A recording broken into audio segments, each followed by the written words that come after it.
Baik, Assalamualaikum warahmatullahi wabarakatuh. Halo guys, perkenalkan nama saya Alika Rizky Nuriansyah dengan NIM 2023 01010820 Prodi Tadris Biologi. Di sini saya akan membuat video di mana saya sudah memperbaiki modul saya yang kemarin, dan saya akan membahas modul yang sudah saya perbaiki mengenai dari pelaksanaan, perencanaan hingga evaluasinya. Jadi di perencanaan pembelajaran itu tahap sebelum mengajar, ciri utama kurikulum merdeka itu yang pertama berbasis capaian pembelajaran CP bukan KI atau KD. Kurikulum merdeka menekankan CP sebagai acuan utama, di mana CP biologi fase E peserta didik menganalisis hubungan struktur, fungsi, sistem gerak serta gangguannya.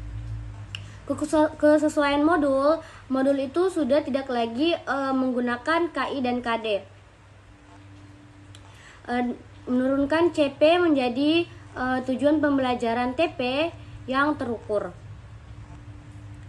Dan solusi bila belum optimal, pastikan semua TP menggunakan KKO belum dan mengidentifikasi, menganalisis, menyajikan, dan mengarahkan pada pemahaman konsep dengan keterampilan saintifik.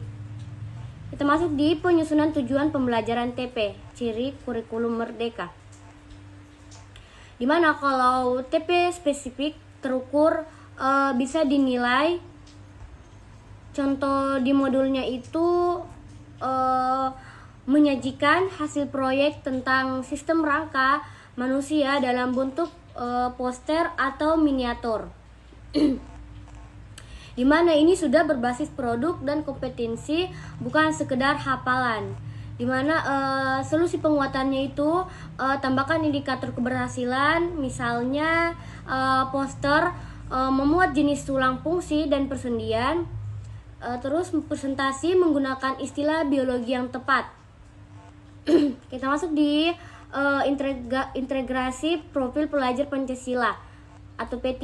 Kurikulum merdeka wajib mengintegrasikan karakter dalam pembelajaran, bukan sekedar slogan. Di mana dalam modulnya itu gotong royong dari kerja atau kelompok proyek, terus bernalar kritis atau dari analisis struktur dan fungsi.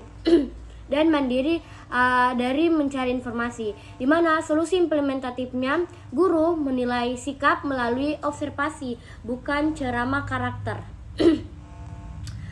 Sekarang kita masuk di bagian pelaksanaan pembelajaran, di mana student centered dan kontekstual. Yang pertama ada model pembelajaran project based learning atau PJBL.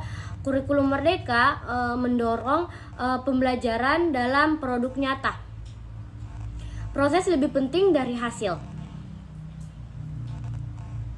Dimana di kesesuaian modulnya langkah PJBL sudah terlihat jelas.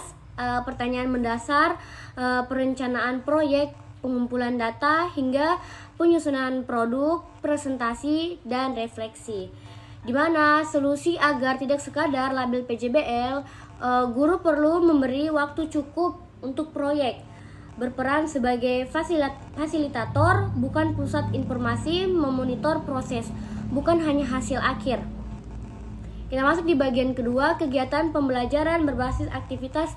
Kurikulum merdeka menolak pembelajaran satu arah, di mana dalam modul mengamati video, diskusi kelompok, analisis gangguan, hingga persendian, presentasi proyek, di mana ini menunjukkan studi active learning. Solusinya jika kelas pasif, gunakan pertanyaan terbuka. Tugaskan peran atau ketua penulis hingga presenter.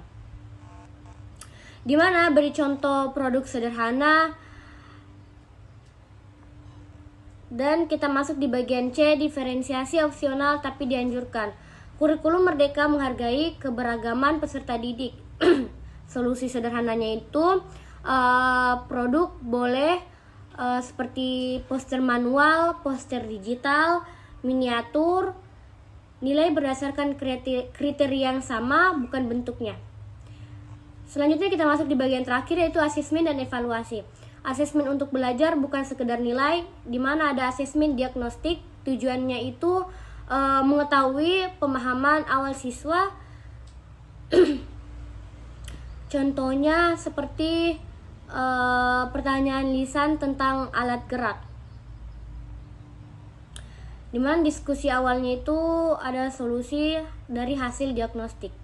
Baik, itulah tadi video saya yang saya telah jelaskan terkait modul saya yang sudah saya perbaiki. Lebih dan kurangnya mohon dimaafkan. Wassalamualaikum warahmatullahi wabarakatuh.